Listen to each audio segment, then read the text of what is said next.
C'est un peu compliqué la partie post-op.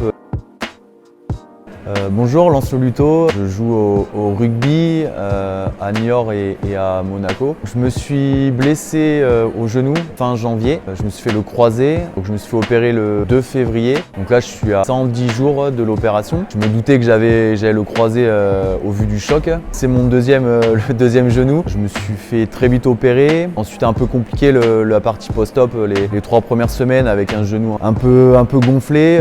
Donc le premier mois a été très bénéfique parce que j'ai été très studieux sur toute cette partie post-op pour le faire dégonfler, pour remuscler, renvoyer les bonnes images au cerveau, et ça m'a été bénéfique pour la suite. J'ai repris chez Amandine à partir de 70 jours. Ça m'a permis de pouvoir enchaîner sur du vrai renforcement musculaire, un peu de mobilité, pour maintenant commencer à 3 mois et demi passés à axer sur de la vitesse d'exécution, sur un peu plus d'explosivité entre guillemets. Mentalement, je me suis pas inquiété parce que j'avais déjà l'expérience du premier. Il fallait se faire étape par étape. Ma post-blessure, ce qui va se passer, c'est que j'arrête le rugby à 15 pour me consacrer à un projet professionnel et personnel, avec l'objectif de participer au Super 7 et de faire des tournois à 7 réguliers dans l'année pour garder cette connexion avec le rugby, mais un peu détaché du quotidien et du surmenage des entraînements à 15, on va dire, d'un point de vue joueur. Pour ça, il va falloir continuer de s'entraîner, bien revenir de la blessure déjà, mais surtout voilà, continuer de s'entraîner à un haut niveau, une haute intensité